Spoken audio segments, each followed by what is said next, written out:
To while we're looks like this broadcast was deleted on YouTube. To stream to YouTube, create a new broadcast. Choice Media, so YouTube gave me an error. Kate set up a thing, and then she said that the thing you set up was different. She thought she could change it over. Let me just see if she's there now. I'm glad America and the world is listening to this. Yeah, they can see how it's not getting streamed onto Choice Media. Oh, it's not? Well, she'll figure it out. It's going everywhere else. It's on my YouTube and your Choice Media Twitter. Yeah, but we do need it on Choice Media YouTube to that's where we do the edit from. Yep. So it looks like this broadcast was deleted on YouTube. To stream to YouTube, create a new broadcast or just remove this destination from the broadcast and then re-add it. Maybe I'll do that. Can you do that, please? Thank you.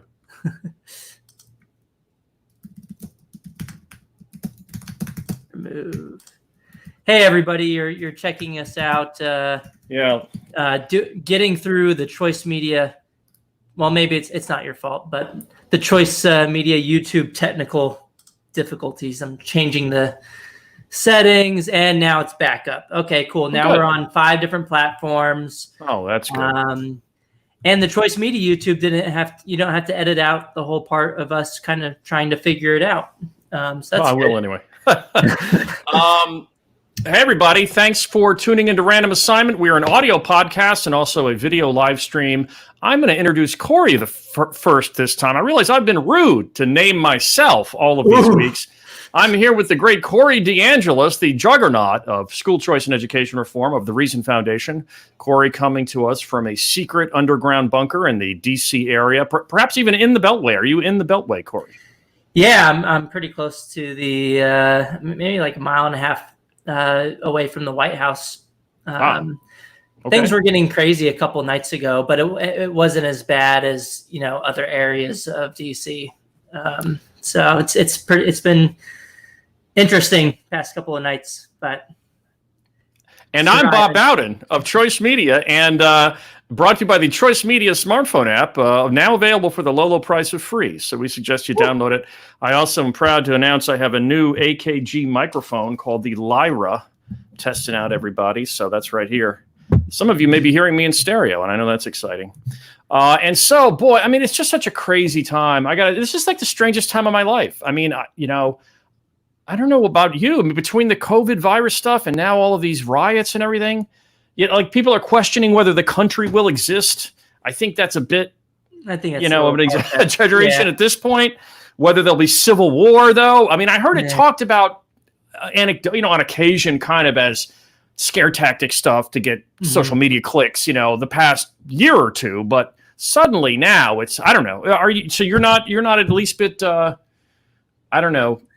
I'm not scared, worried about frightened, worried. War. I mean, concerned. Obviously, there's been protests all across the United States, and I think for the most part, they've been mostly peaceful protesters. But then you have people mixed in with the protests doing violent things, and it might not even be people that are part of the protests themselves. It might just be people taking advantage of the protests, kind of chaos that has kind of ensued across the country and trying to take advantage of that with looting. And, sadly, I think it was a night or two ago, Facebook Live actually captured an incident of a 77-year-old man in St. Louis. And he was actually killed on the Facebook Live. It was actually shown on the Facebook Live video for defending a pawn shop in St. Louis.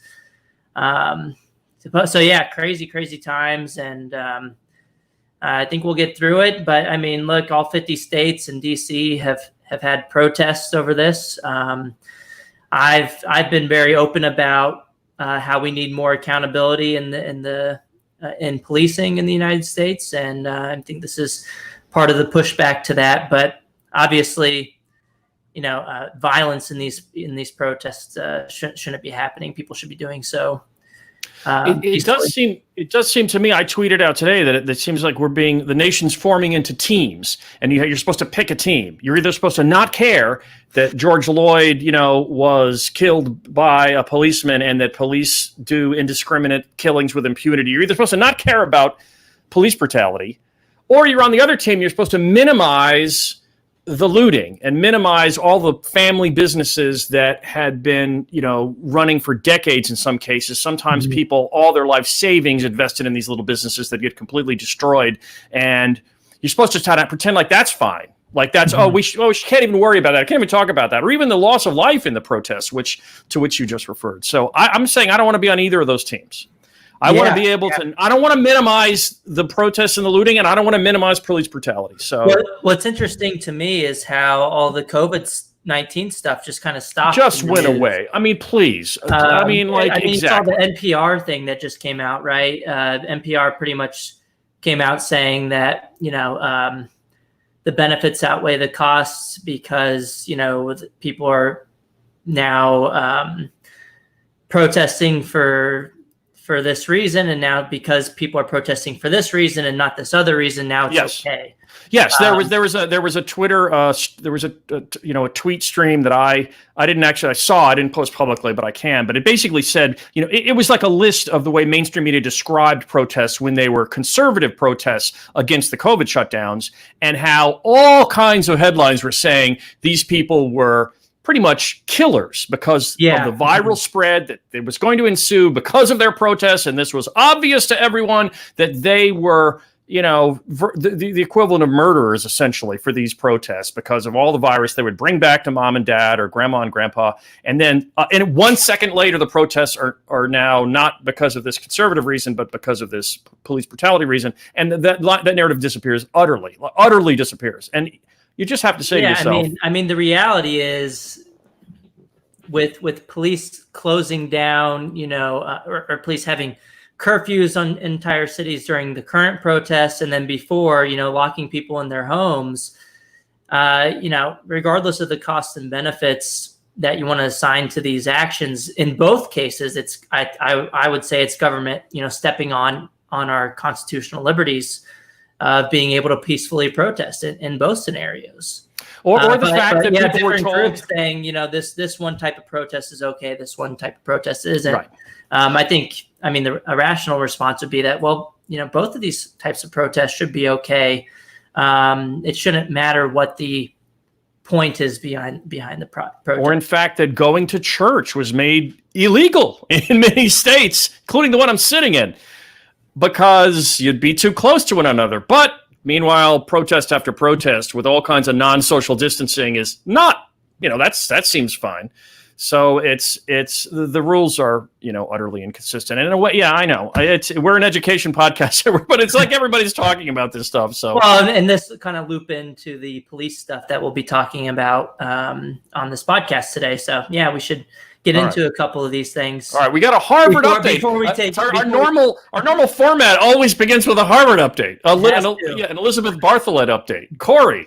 Yeah, so this is actually pretty exciting because for a long time, or throughout this entire incident, for listeners who haven't been tuning in, Elizabeth Bartholet's the Harvard law professor who called for a presumptive ban on the practice of homeschooling because she argues that homeschooling is a really bad thing, that it leads to more abuse of children, and that it leads to educational maltreatment. That's her main argument. She essentially uses the exception to prove the rule in order to try to get everybody to be guilty until proven innocent when it comes to educating their own children at home. She also co-organized a conference that was supposed to be held at Harvard Law School that was entirely anti-homeschooling as well. The latest update is that Cato Institute actually invited Elizabeth Bartholet to participate in, I don't know if we call it a debate or just, a panel. They're not using that word. They're not using that word. It's kind of a discussion with Elizabeth Bartholet and Milton Geither. Milton was also a person who was going to be represented at the anti-homeschooling event. But it looks like it's going to be Carrie McDonald, who's an adjunct scholar at Cato Institute, and Neil McCluskey, who is the director of the Center for Educational Freedom at the Cato Institute, going to be taking on the pro side of the homeschooling debate or discussion. And Elizabeth Bartholet and Milton Geither will be representing the anti side. And so this will be really interesting to watch. I'm excited to watch it. It'll be June 15th. It'll be live streamed at the Cato Institute website. As you can see on the screen, you can register for free. And look, anybody's free to register, whether you're for homeschooling or against homeschooling.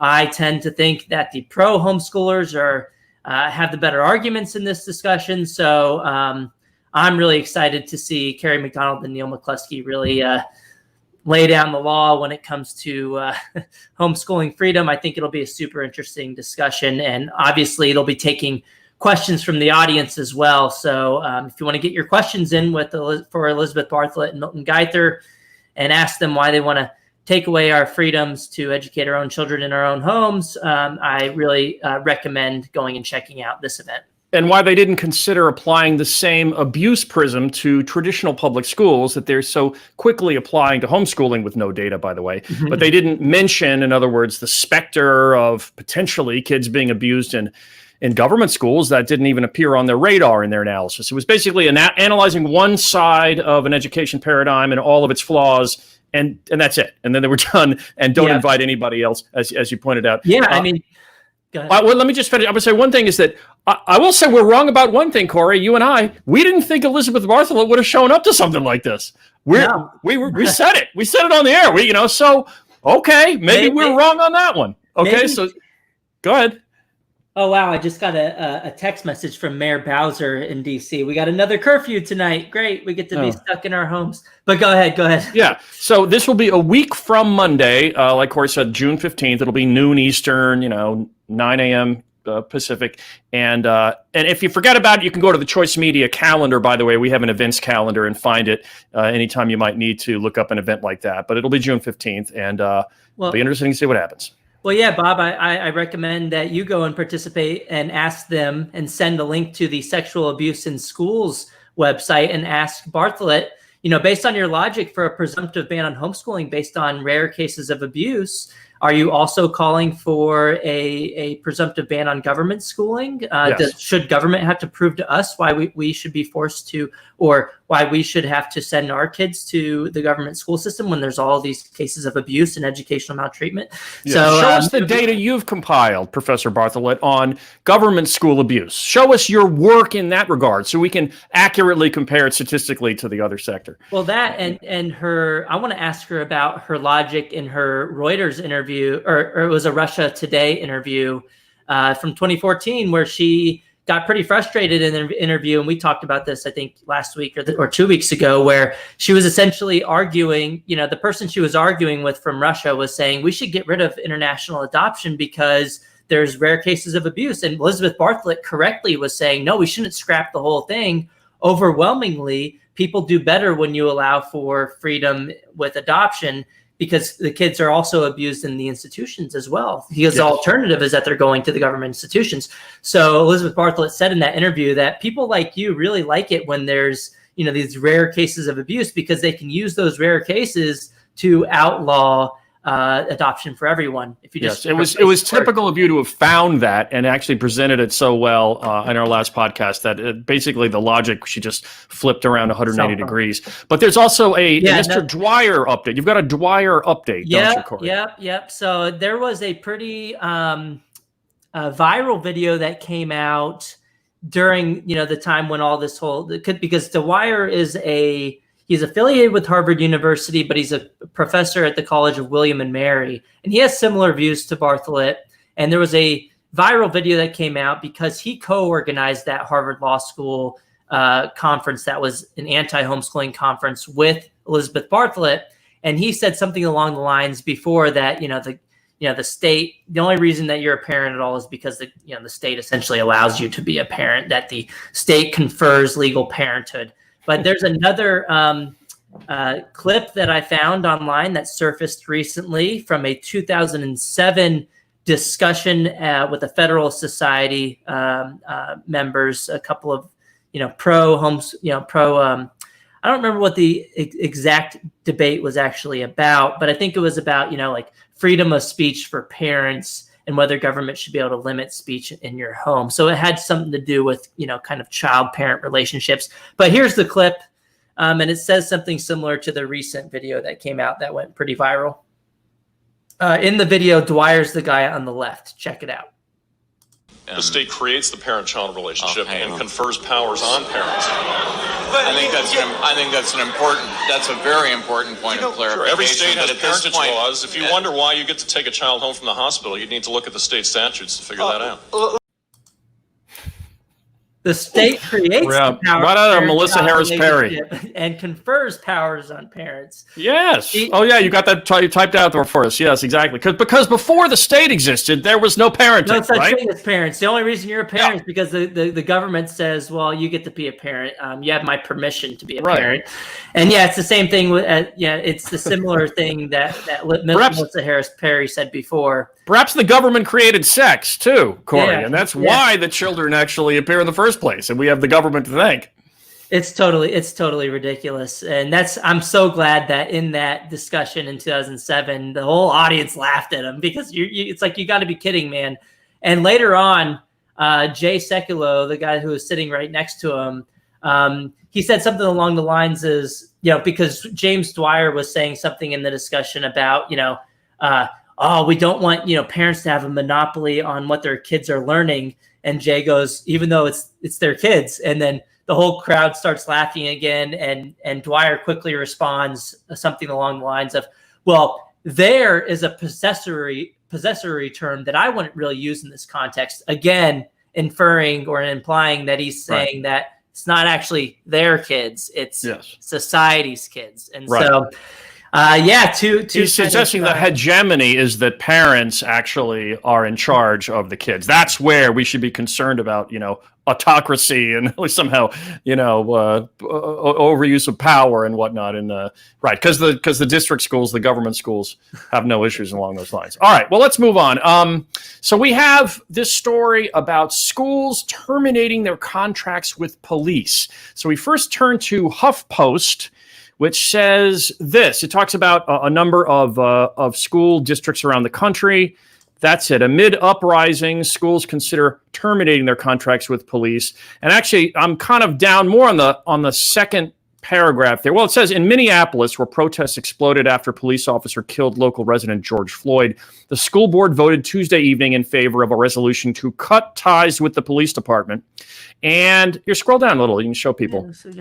But this is the part I thought was real interesting. Before the vote, board member Josh Pauley told HuffPost that he has already heard from representatives in school districts in Arizona, North Carolina, Minnesota, Wisconsin, Washington, Oregon, New York, and Illinois asking for support in crafting a similar resolution. In Denver, a school board member told HuffPost that he has plans to introduce a comparable resolution as well. And so the first kind of little trollish funny thing I thought was like, that's a lot of great fact checking on the part of HuffPost. Just say this guy and the board told us some information, and we're just going to print it. Like, aren't they supposed to sort of do their own fact checking and confirm whether all these states are actually considering this? At any rate, well, if they like the story, they don't have to fact check it, right? It's only if please. It's for nerds. Fact checking. Come on. And so, but nevertheless, issue a correction later. Yeah, and then actually we have another story about that, more about the Minneapolis decision specifically from the Minneapolis Star-Tribune, where it says that talks about that school district, of course, where George Floyd had been killed. It talks about the board voting unanimously to terminate the police department's contract to provide school resource officers. And so I don't know about you, Corey. I'm reading these stories and I'm thinking to myself that, we had this wave where all we were hearing was school shootings all the time, right? Mm-hmm. And all you read about was the sudden march toward all kinds of, school police officers essentially in schools. We need to basically arm everybody in these schools and all that. So that was the narrative then. That was like the sudden sort of groupthink at that moment was permeated everywhere in kind of the, educational, thinkocracy or whatever. We all had, all of the technocrats were figuring out ways to combat this rash of school shootings, which were kind of like shark attacks. They were still extremely rare, but the media covered them so much. Everyone was fearful of them the way you'd be fearful of a shark attack when still the odds are lower than getting struck by lightning. So there was that. But there also are real threats. I don't mean to when I talk about the school shootings, as we just talked about, as our sexabuseInschools.org site shows, there are real threats in district schools, and there are real needs in some districts, much more than others, for security to be there. And so I just kind of wonder, as I see, I guess what strikes me is the flip-flopping as the groupthink determines, oh, now we have to all march this way, and the mob marches this way to do something, and then suddenly now the mob has got to scream back and march the other way. I kind of think to myself that it's folly, and that these decisions should be done calmly, and whether it's the police department or private security, that's a debate that a district can have. But I don't think, you tell me, as tragic as a killing of someone is by a police department that is completely unjustifiable, in my opinion, which the George Floyd killing was, I don't know that all these districts around the country suddenly need new and different security policies because of one tragedy in Minneapolis. It seems odd to me that this suddenly should trigger new policies in dozens or hundreds of districts. Yeah, I mean, the reality is, it's probably more likely that there are, some schools that have police issues, and some other schools that have police that are doing a really good job. Some schools that have private security that are doing good and bad jobs. And really, I mean, I don't think there's a broad brush, approach that is correct here. I mean, I tweeted off the cuff earlier when I heard about this Minneapolis decision that, good for them. Schools shouldn't be looking like prisons anyway. And, while I say that, it's also true that there are some schools that it's just not safe. And without school choice, people are forced to send their kids to their residentially assigned school. And if the school isn't safe, then, the benefit of having some type of security guard there would outweigh the costs of making the school look more and feel more like a prison. So, I mean, really a top-down, I don't think a top-down solution can work here. And I mean, I feel like I say the same thing on every podcast, but look, I mean, the real solution has to be school choice, because there's no one size fits all solution. I mean, I also tweeted the other day that, because there's a lot of, the police brutality is in the news right now with George Floyd, and rightly so. There's police brutality happens in schools too. I shared this video from just 2019. Boom. Yeah. There's plenty of those videos. Yeah. Slam. And it's the word I was looking for before was faddism. That's kind of what I said. When I sense there's it's, to me, it's the enemy of sort of clear, calm, strategic thinking and logic. It's kind of a mob ruled form of governance or form of running something. I don't know. Anyway, I said it. So yeah, like my first response was, I'm thinking of these types of incidents happening. And so, when I think about these types of things, I'm like, hell yeah, cut ties with the police. Police shouldn't be in schools. Don't you know that before next year, there'll be all kinds of new incidents where they say, why aren't there more security people in this school? And they'll have all kinds of parents whose kids were beaten up or worse, injured in like with knives or guns. And people will say, well, that's because we got rid of the police, but, because we all thought that was the thing back in, June of 2020. And so I just want to guard against that. I think a good way to kind of ease the qualms, kind of the problems with having police in schools would just to replace them with private security. They can do the same thing. They can use force, and they can get fired, unless they, have a union backing them. And that's a whole nother issue we can get into with police unions and how that kind of relates to teachers unions and the abuse of power. But if schools instead contracted out these security services, if they need them, with private security, then the kid is less likely to get a criminal record. And, that's another issue with the school to prison pipeline that I think people are trying to push back against. Yeah, but you could also argue that a police in the school could be a positive branding of police to actually make police seem like they're helpful and get to know the kids and actually have a positive interaction with teenagers who, are often teenage males, are often people involved in, violence in the world. And, I mean, what are we supposed to believe? Suddenly all the school districts realized, oh my gosh, all the police are racist. We've just figured that out. Let's get them out of this school. This one case in Minneapolis has now rebranded how we think of all police in the country. That's crazy. That's a crazy way to react. Yeah, and I mean, look, this is I'll repeat it again. It's the only solution is to give families the choice to choose the school, because look, it's not the case that every single police officer is racist, but it's also not the case that there are no racist police officers in schools and elsewhere. And it's not the case that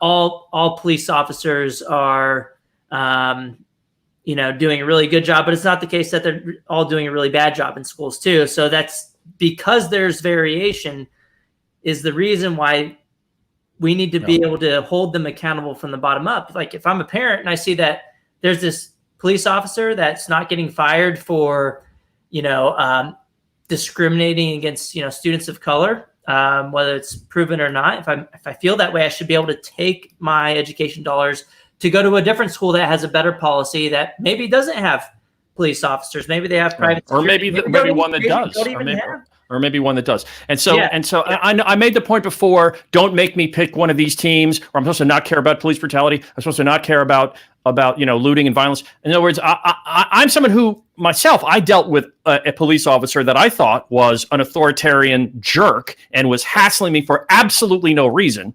And it was bad enough. I filed an internal affairs complaint against this cop who was a white middle-aged guy like me. And I was a white middle-aged guy. And it just occurred to me, I thought gee, I have a feeling this guy is just a jerk to everyone. He's like an authority trip kind of guy. And I don't think he's suddenly not a jerk to black guys.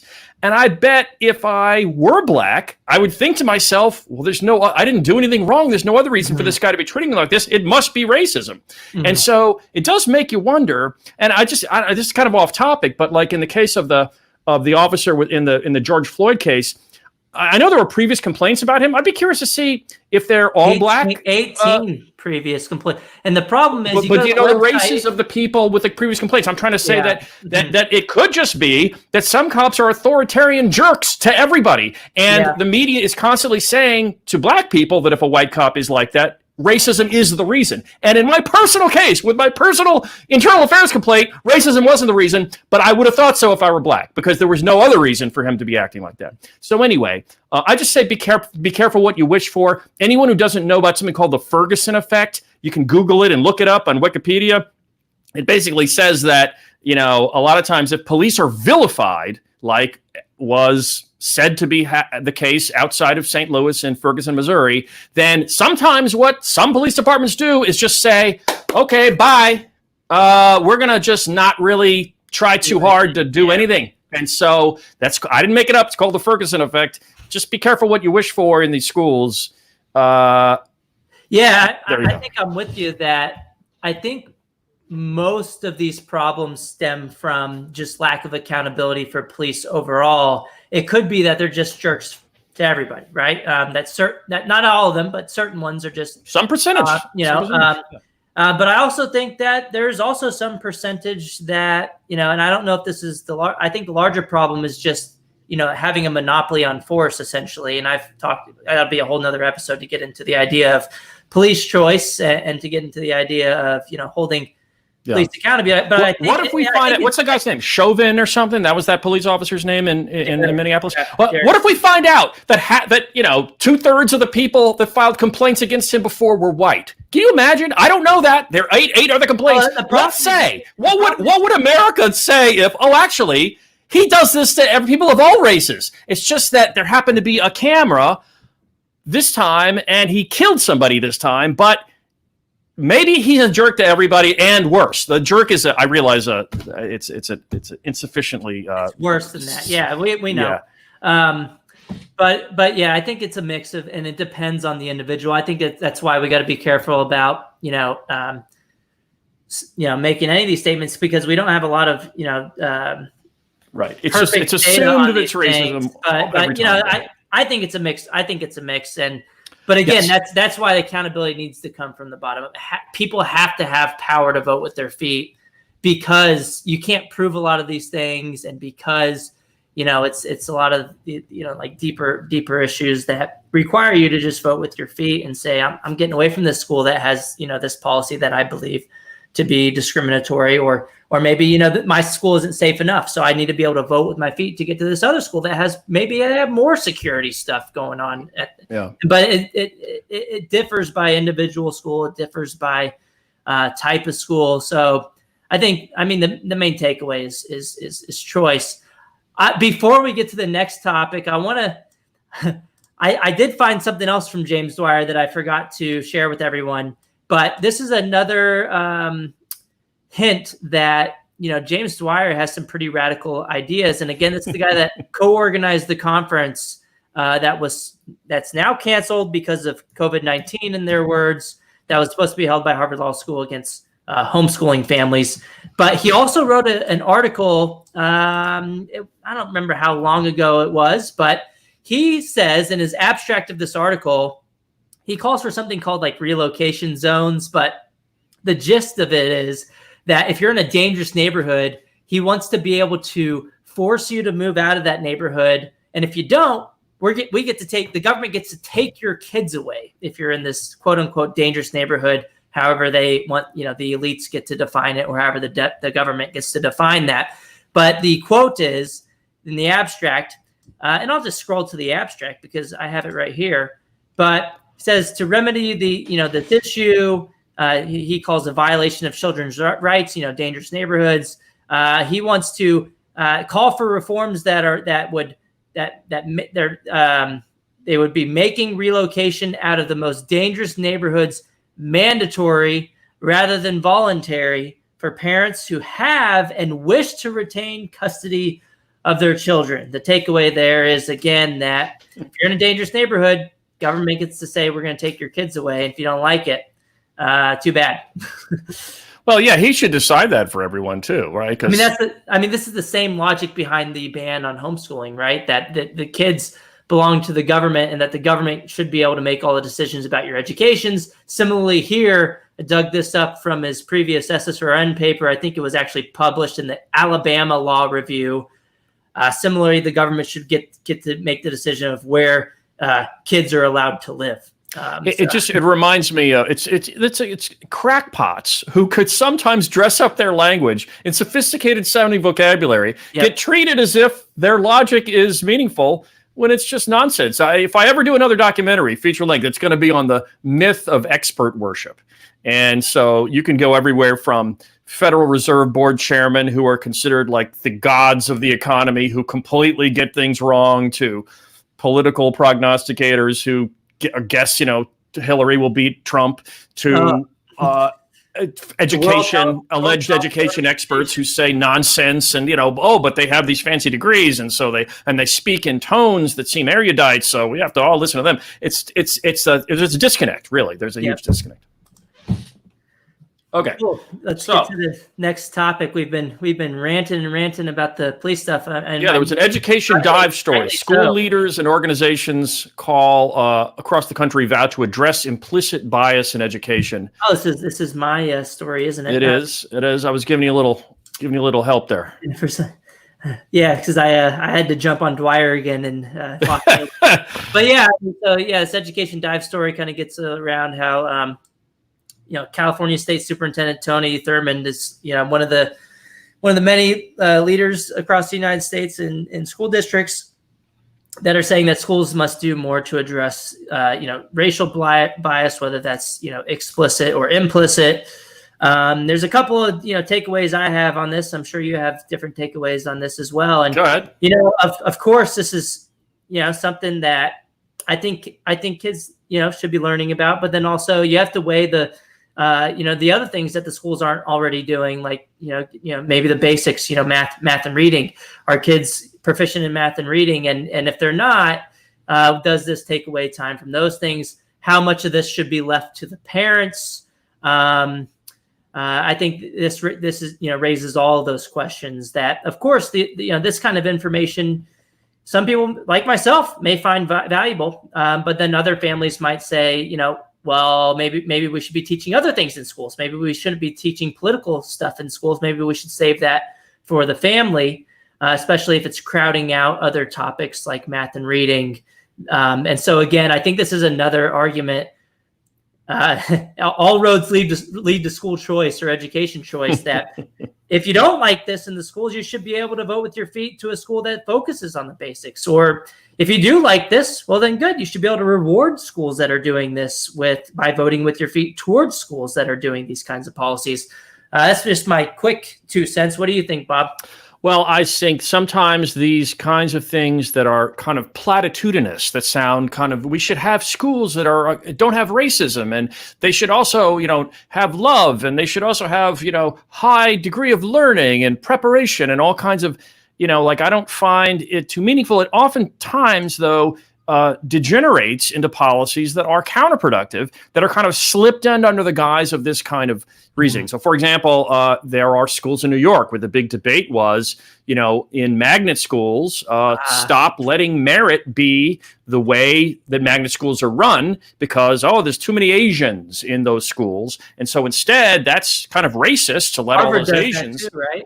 Right. And so we should be against using merit, and similarly, there were California position, Los Angeles, and most of California. I think you can't even suspend a kid anymore, no matter how unruly and violent they are, because just in the last year, because of policies that said, because the percentage of suspensions and expulsions are higher for minority kids, therefore it's a bad thing. Therefore, we should have none of it, even though a lot of minority kids are now subjected to miscreant kind of behavior from the kids who can't be expelled or suspended anymore, and they are then terrorized and bullied. And so some of the same minority population you're allegedly saving by not being racist, and therefore we're going to keep all the bad kids in the school, are themselves the victims of the bad kids in the school. And we saw that all over the place in the fall, the first fall of 2019, the first part of this school year, where a lot of teachers and parents, many of the minority, were saying, this no suspension, no expulsion policy is backfiring. And yet it was ushered in under logic just like this: safe havens against racism. Yeah, I mean, that's one of the issues that Max Eden and Andrew Pollack, kind of pointed at in their book, Why Meadow Died, when they talked about the Parkland shooting. There are unintended consequences to various policies. It's not clear whether this, what they're calling for here is explicit policies here. Maybe that could come later on down the road. But what that also reminded me, I wonder, what does this actually look like, right? And will the training or, this stuff in schools actually be effective? Because look, I mean, in theory, this could be a good thing. It depends on how you implement it. In theory, it could be. I've just seen, and is it effective? And are you crowding out time of other types of learning? And what does it look like, right? I mean, like in North Carolina, I think I don't remember the lady's name, but she was she boasted on social media how she was training public school administrators or principals. I think it was a group of principals in North Carolina public schools. And she was saying she was actually calling for the principals to burn books. And I think the reason that she put forward, at least on social media, was because it was like white supremacy math and white supremacist history books. And she actually called to burn the books. And I think that's an approach that a lot of parents could say, I don't want you to go about it that way. Maybe you can talk about implicit bias. Maybe you could talk, but like to explicitly call for training, to call for burning of books in your training seems kind of ridiculous to most parents. And I don't think. It doesn't seem like a lot of the Jewish community wants the concentration camps torn down in Poland and Germany. They want them. They don't want to eliminate material about the Holocaust and Hitler. They want to talk about it more and have people visit and see and learn. And the idea of like erasing information at all. It sounds like it's kind of like a Soviet kind of thing. I'm dating myself, but I don't know how erasing information moves any conversation forward. If something, many things have been wrong in the past, and those things should be discussed and studied and not erased, but shown how wrong they are. That's my point of view on that. I'm a First Amendment purist. My main takeaway is, look, you got to be able to choose, and it really depends on the implementation here. I can see the benefits of doing so. I can see how it can backfire at the same time, and I think you're on the same page with that. But I'm really excited about your next story that you. Oh yeah, I know. I thought you might like this. So already some of my liberal friends will roll their eyes at the fact that we have the temerity to show a FoxNews.com story. Well, pardon? New York Post actually wrote something on it too. We could share both, but maybe Murdoch. It's all Murdoch. But anyway, homeschool organizations say public schools are blocking parents from withdrawing kids. Everybody, buckle your seatbelts on this. Parents in several states shocked to find they can't withdraw their children from public school. This, according to the legal organization HSLDA, the Homeschool Legal Defense Association, which most of us know is kind of really the signature homeschool group in America. But it refers to TJ Schmidt, who's a staff attorney for that group, who says he homeschools his own children and works with families across several states with legal assistance.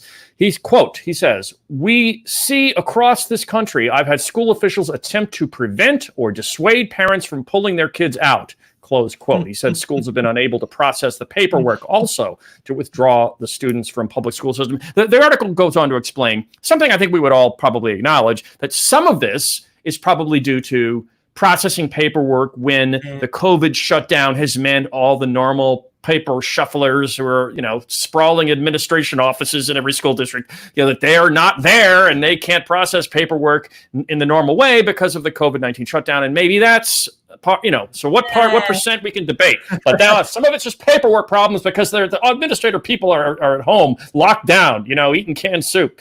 And then the other side is like, well, maybe they actually are just using this as an excuse and they really don't want to let anybody go. Go ahead, Corey.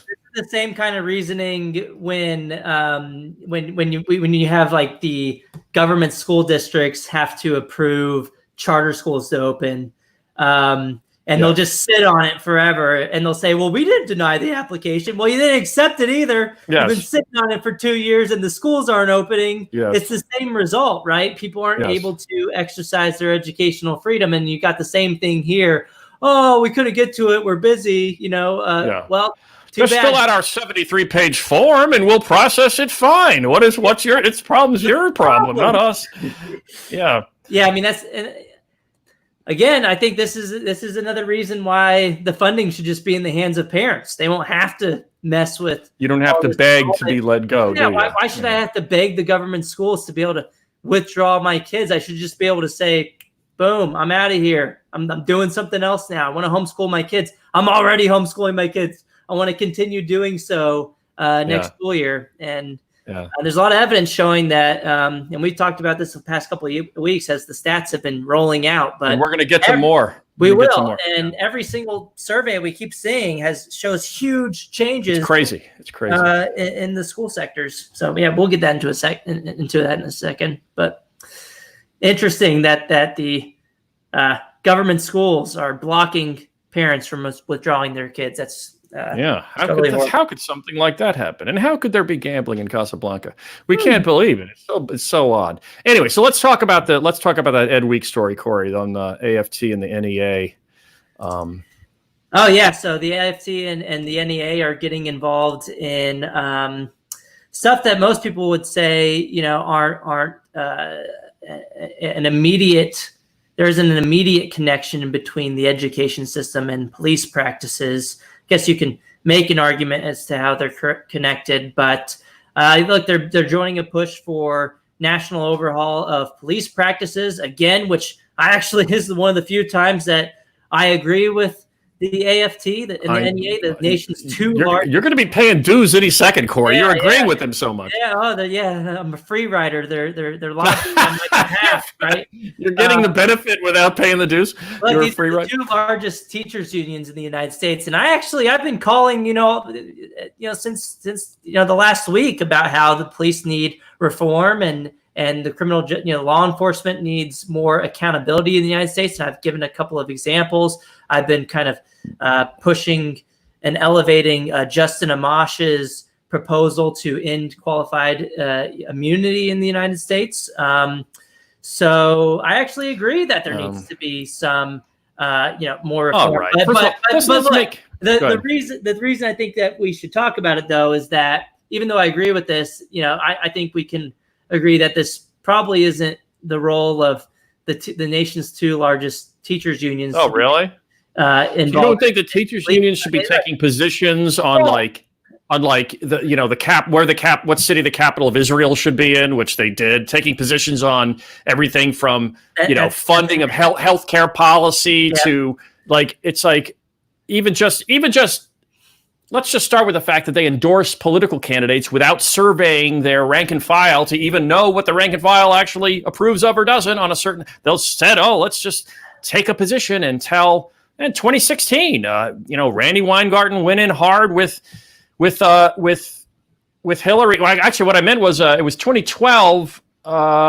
It was 2012. They endorsed Hillary long before the primaries had played out. 2016. 2016. So Bernie was running. Bernie had a lot of momentum, and they basically just X'd. Even if you were a Democrat and you had not decided between Hillary and Bernie in 2016, the AFT just went hard for Hillary long before. Without any taking survey of whatever, anything. It's just the endorsements and all these taking positions on all these issues that have nothing to do with education, even though they threw in school police in their list of law enforcement.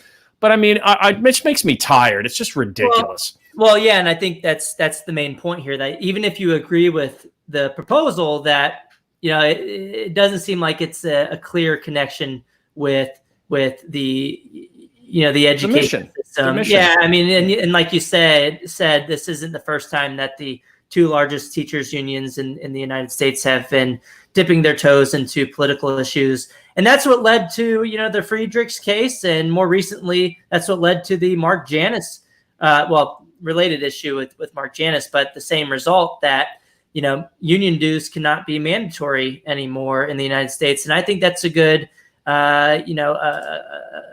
a good thing for teachers. Yes. That if you don't, we should do a show sometime on the Janus thing. It's to me it's we have to admit the fact that there has been less change than at least I expected. Maybe you too, Corey, in terms of there have been a lot of teachers, I think, through a lot of intimidation that's been not adequately reported.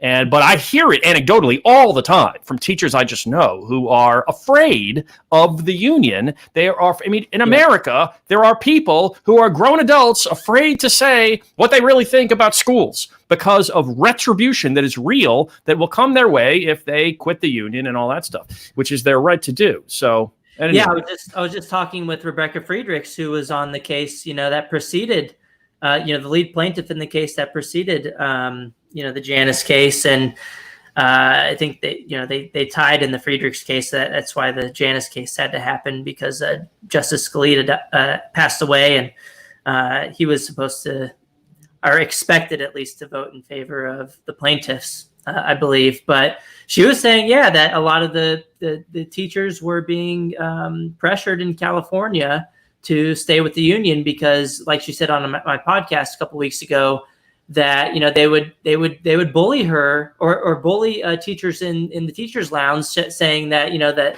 that you're just a free rider if you're not paying the union dues because you're benefiting from all the great union policies. It's fantastic. So it's a lot of peer pressure and bullying going on. I think that's one of the issues.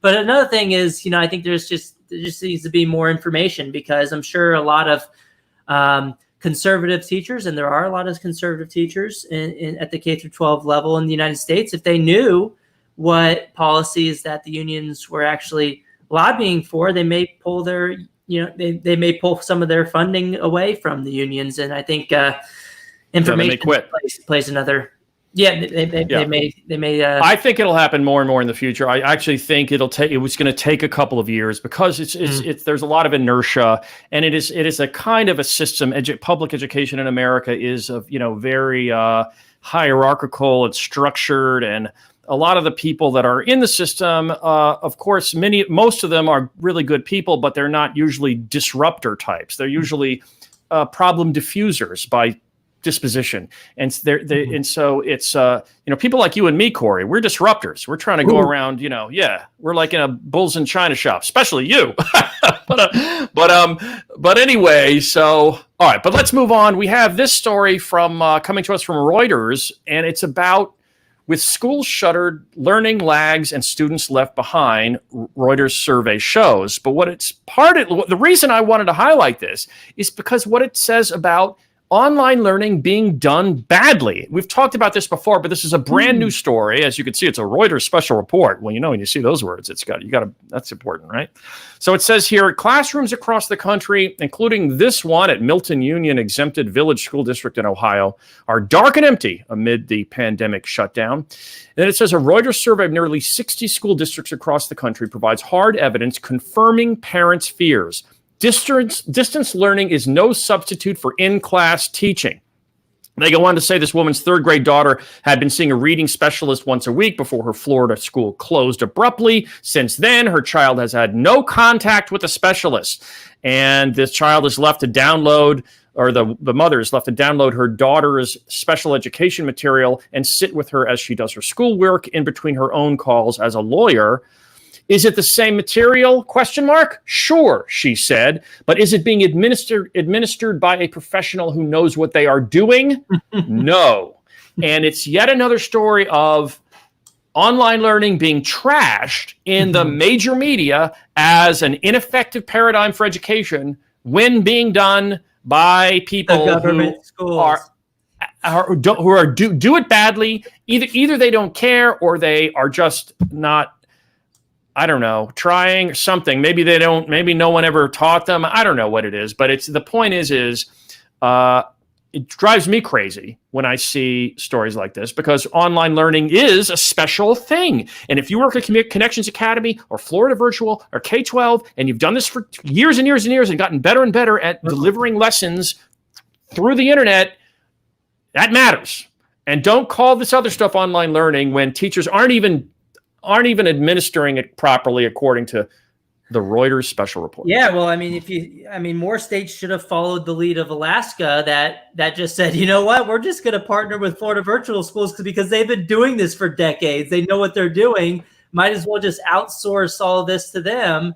Allow our families to be able to access virtual education from someone who actually knows what they're doing. Yeah, and look, I'd forgotten about that. You're right. It's funny. Yeah. Alaska and Florida, who would think they would ever get together about anything?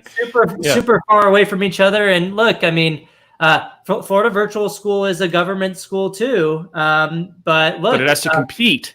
They have to compete for customers. And look, they've been doing this for a long time. And so this isn't even like a charter versus, government school thing. It's just choice, right? And, and then other states have allowed families to enroll in virtual charter schools too. And the virtual charter schools have been doing it for a long time. And look, that's completely different. Yeah, some states have been blocking families from doing so. Some states have been allowing online charter schools in New Jersey, none in New York, none in Connecticut, none in Rhode Island, none in a bunch of states. But anyway, Oregon, they made it illegal specifically for the pandemic. They made it illegal to switch to virtual schools because the teachers' unions lobbied against allowing that. And then Pennsylvania did something similar, which we've talked about before. But yeah, I mean, the takeaway here is that, look, these schools have been doing it for a long time. Why not let children access these schools? And look, this story, while it could be true that a lot of government schools and perhaps some charter schools maybe are not doing a good job with distance learning. This isn't the same thing as distance learning overall or virtual schooling overall. This is a particular type of failure that we need to make sure that we're not conflating with schools that have been set up for a long time. Right. I would also concede it's not right for every kid.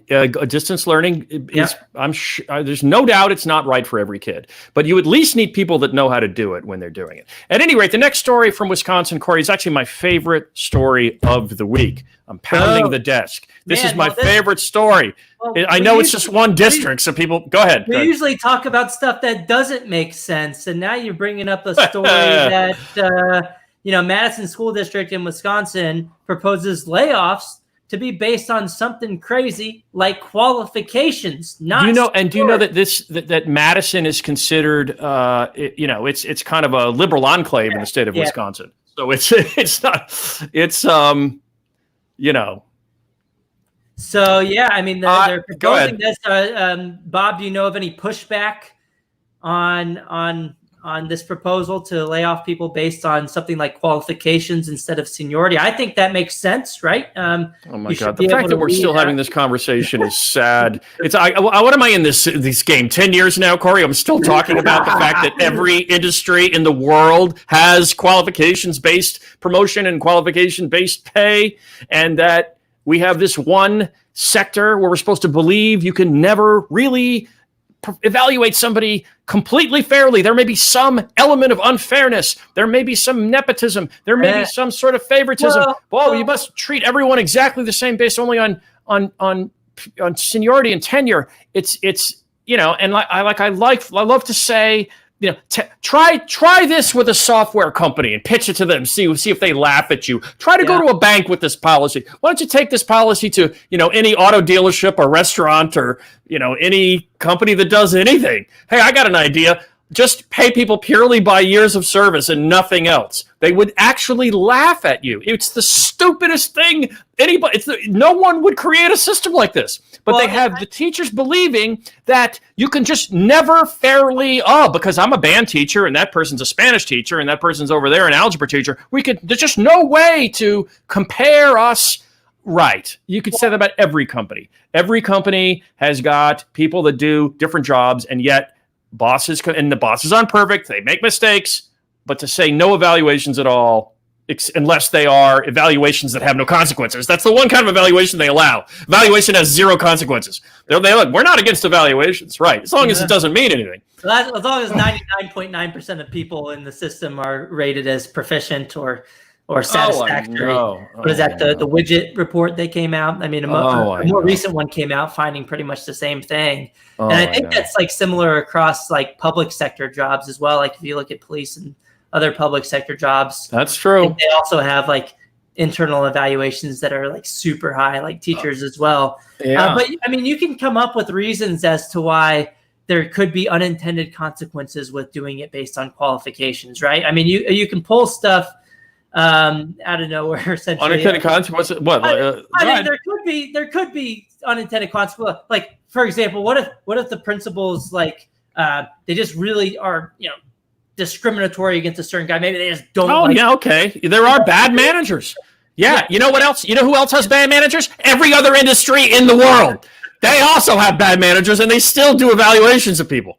Yeah, I mean, anyway. But my response is that's probably more the exception than the rule. And on the whole, if you give principals autonomy to be able to make these decisions, they're going to make good decisions on the whole, better than just making it based on seniority. That if they want their school to be successful and if they want to be respected by the rest of the teachers in the system, they'll make smart moves and and if they want to make the parents happy, they're not going to fire the best teachers, right? I mean, so there's a whole ton of accountability, even if you don't have school choice, kind of built into the system. If you give principals more autonomy with this, that they should be making good decisions. And if you add school choice into the mix, then they even have an additional layer of autonomy to say, look, if I make a bad decision and I hire, if I hire and fire based on personal, preferences rather than actual results, then people are going to vote with their feet and take their money with them.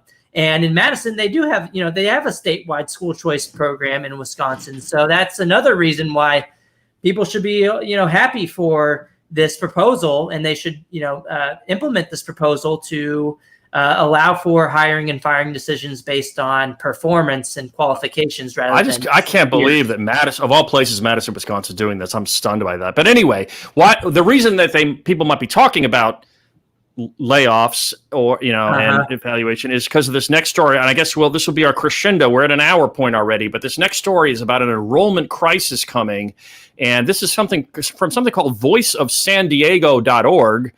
But nevertheless, it talks about, if even a small number of parents choose not to send their kids back to traditional schools in the fall, it could trigger a massive funding crisis and sever the long time. All along, Bob. Oh, I know. Sever the long time link between neighborhoods and suburbs. And actually, if you scroll down there, there's a part I wanted to read. It says an enrollment crisis is coming. Okay. Now we keep seeing these surveys. Now this says if even 5 to 10% of parents don't send their kids to traditional schools, it talks about a massive funding crisis. The deadline to lay off teachers has already passed. It's difficult to imagine how they can rearrange and cut costs swiftly enough. But the enrollment crisis is coming. They're going to basically have all these teachers standing around without any kids. I mean, I'm exaggerating, but it says San Diego County Office of Education advising districts to prepare for parents who are not comfortable sending their kids back to school yet. And for whatever reason. Yeah, as we said, there are multiple reasons for that. It could be the virus. It could be how much they're enjoying not getting bullied. It could be how much they're enjoying self-pacing with online learning. I don't know. It could be that the parent is really into homeschooling now and enjoying it, and so is the kid. All kinds of reasons. But anyway, we're seeing these stories with these huge numbers, 30 and 40%, sometimes 60%, considering not sending their kid back to government schools in the fall. And, we titled our last week's show, "Is This a Quiet Revolution?" Here's just more evidence to that effect. And so, yeah, I mean, the government school monopolists are freaking out, and they want to freeze enrollment so that they're held harmless. Yeah. But look, I mean, private schools don't get to just say we're going to freeze enrollment, and you still have to pay me even if you don't want to come to my school that way.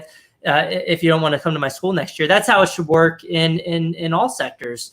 And when in the article you cited something where they said something like they may not be able to adjust in time. Well, that's a strong argument against the system. They're pretty much inadvertently arguing that the system is a monolith that cannot adapt to change like the private sector can.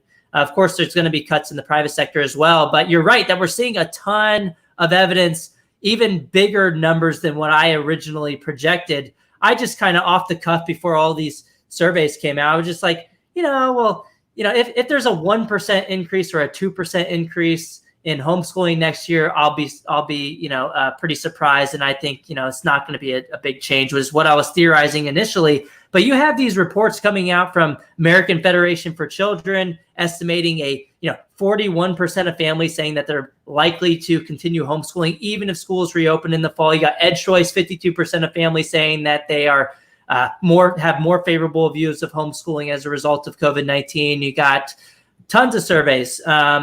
You had My Informal survey estimating that 23% of families who responded, who are probably more libertarian than the average family in the population, but regardless, 23% who said that they had kids in government schools said that they're going to send them to somewhere else, either a private school or a virtual school or a homeschool setting. And then even more recently, we had USA Today did a poll that found that 60% of parents said that they are either very likely or somewhat likely to continue homeschooling or virtual schooling in the fall, even if their schools reopened. And the somewhat was 60 and the very likely was 30. And then you have some new Arizona stuff, right? Yep. And then even more recently, just to correct you on that, it was 60% total said that they were either somewhat or very likely to continue, and then half and half were I'm including the very in the somewhat. Yeah. Okay. Yeah. Arizona also has a recent poll that has a similar number. I know, it's amazing. A third. They just asked them. Oh, you already can see it. But they asked them, out of all these activities, if since there's been a lift of the social distancing and that things are reopening, would you do this? And when it got to the question of schools, 34% of the Arizona families said that they would not send their children back to schools. Like 12% or something around there said that they weren't sure. So if you just look at, between people who answered yes or no, it was about like 40% actually said no out of the yes or no's. But a lower bound estimate is that 34% said purely no out of all of the families that were surveyed. But look, this is another data point in the same direction, in the same similar large magnitude, suggesting that the government schools are and even private schools, schools in general, are going to lose, brick and mortar schools, that is, are going to lose a lot of enrollment next year, and that's going to be a lot of funding lost. As I said earlier, I was maybe thinking 2% in the United States. 2% of the 50 million kids in government-run schools, that would be 1 million students switching to homeschooling. Relative to the homeschool population, that would be a 59% increase in homeschooling. These numbers would be even larger than that, much larger than that. So, and look, like you said, there's a lot of reasons for why this may be happening. And one thing that I theorized in this thread here was maybe because families are seeing pictures like this of what schools are going to look like. This was also in Arizona. It's actually in a charter school as well. And they have things called partitions in their classrooms now, where, look, a lot of families were commenting that, look, now that, schools actually do look like prisons even more so now. There's no benefit of socialization in schools that look like this. A lot of families were saying if schools look like this, I'm not going to send them back. So it could be this, because families don't want their kids in this environment, but it could be that some families are also afraid of COVID-19 still. It could also be that they truly like virtual or home or distance learning so much that they're seeing benefits of it, and they're seeing that they can, actually teach their kids and that homeschooling is a viable option. So we don't know exactly what the mix is, but it's certainly some mix of all those things. Yeah, well, all it strikes me is that if the mainstream media is going to have to do a quick flip, because they were all into the be afraid of COVID, be afraid of COVID, be afraid of COVID narrative. And then now, if there's going to be no kids showing up to public school, they're going to have to go a 180 on that. And we were kidding about the COVID thing because we want to, support the whatever. Save the enrollment, right? We got to flip to that. Well, but they already kind of flipped on the protests and stuff. So it's, in a way, they've already forgotten about COVID. You saw the CDC guidelines for schools, and it was pretty much saying do stuff like this. I wonder if schools are going to say, well, you know what? Looks like the media isn't freaking out about COVID-19 anymore. Maybe you'll have individual schools say, you know what? We've seen the response from parents. Parents said they're not going to come back if this is the case. The media doesn't seem to be, amplifying it as much anymore. Maybe individual schools will start to say, you know what? We're not going to do this anymore. We're just going to reopen, or we'll just do virtual stuff, since families really don't like what schools might look like if we do it this way. So who knows what's going to happen? In the honor of Click and Clack, the Tappet Brothers, that's it, gentle listener and viewer. You've wasted yet another hour of your time watching and listening to Random Assignment. But I jest. These are important issues, and that's why we do them. We think it matters, and some of the most informed people, like the people that watch our stuff, and also our other brethren in the kind of reform and school choice movement, we think that it's important to share with your friends through your Facebook posts or Twitter or emails. Some of these news stories, even if they're not about your town, some of the same issues happen everywhere. So maybe your school district might consider getting rid of tenure as the only way the teachers are given raises, just like Madison, Wisconsin is doing. So thanks, Corey. Hey, thanks, Bob. Good talking to you this week again. And to the listeners, thank you for listening to another week of Random Assignment. We'll see you next week, same time, same place.